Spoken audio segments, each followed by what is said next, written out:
কী ছিল এখানে? দুটো জনস্বার্থ মামলা করা হয়েছিল।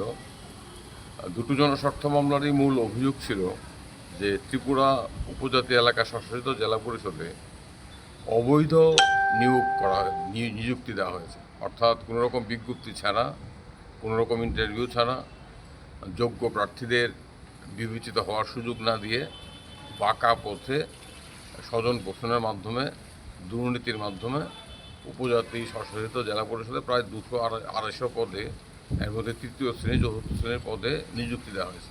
এবং জনস্বার্থ মামলা যারা করেছেন তাদের বক্তব্য ছিল এইটা সবটাই সম্পূর্ণভাবে অসাংবিধানিক, অবৈধ। কারণ আমাদের দেশের আইনে, সংবিধানের নির্দেশ অনুসারে কোনো সরকারি পদে কোনো রকম বিজ্ঞপ্তি ছাড়া গোপনে কাউকে নিযুক্তি দেওয়া যায় না। এই দুটো মামলায় উচ্চ আদালত স্বশাসিত জেলা পরিষদকে নোটিশ জারি করেছিল এবং আমরা 250 অভিযোগ, কিন্তু আমরা 15 জনকে ব্যক্তিগতভাবে পক্ষভুক্ত করেছিলাম, যাদের যাদের চাকরির বিরুদ্ধে, যাদের সম্পর্কে অভিযোগ তারা বেআইনিভাবে চাকরি পেয়েছেন। তো আজকে মামলা দুটো আমাদের মাননীয় প্রধান বিচারপতি MS রামচন্দ্র রাও এবং বিচারপতি বিশ্বজিৎ পালিতের ডিভিশন বেঞ্চে মামলা দুটো শুনানির জন্য উঠেছিল।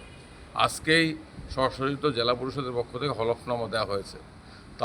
তারা যে হলফনামা দিয়েছেন, জবাবি হলফনামা, কাউন্টার এফিডেভিট, এতে তাদের বক্তব্য থেকে স্পষ্ট যে সবটা প্রক্রিয়াই বেআইনি। তারা বলেছেন আমাদের রুলস নেই, আমাদের এখনও কোনো স্যাংশন পোস্ট নেই, এই সমস্ত কথা তারা বলেছেন। এবং তারা তাদের জবাবি হলফনামার মধ্য দিয়ে আমরা যে অভিযোগটা করেছিলাম এইটা স্পষ্টভাবে প্রমাণিত হয়েছে। এবং উচ্চ আদালতও বলেছে যে আবেদনকারীরা জনস্বার্থ মামলায় যে অভিযোগগুলো করেছিল সেটা তো জেলা পরিষদের হলফনামাতেই তার স্বীকারোক্তি আছে। এবং আমরা কিন্তু মামলাটা করার আগে, আমাদের মক্কেলরা সরাসরি মামলা করিনি।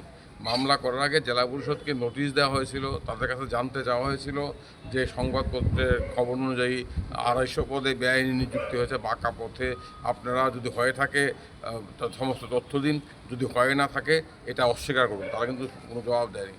আজকে জেলা পরিষদের মামলায়, জেলা পরিষদের হলফনামায় উচ্চ আদালত সন্তুষ্ট নয়। তারা বলেছেন আজকের আদেশে যে জনস্বার্থ মামলায় আবেদনকারীদের বক্তব্য প্রাথমিকভাবে সত্য বলে প্রমাণিত হয়েছে জেলা পরিষদ হলফনামার মাধ্যমে।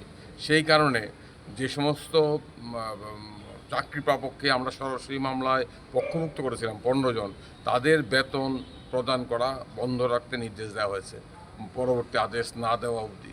আমরা 15 জনকে পক্ষভুক্ত করেছিলাম, তাদের জবাব দেওয়ার জন্য আগামী 1 সেপ্টেম্বর মামলাটা উঠবে। জেলা পরিষদের তরফ থেকে বলা হয়েছিল আমরা আরও ডিটেইলড হলফনামা দেবো, আরও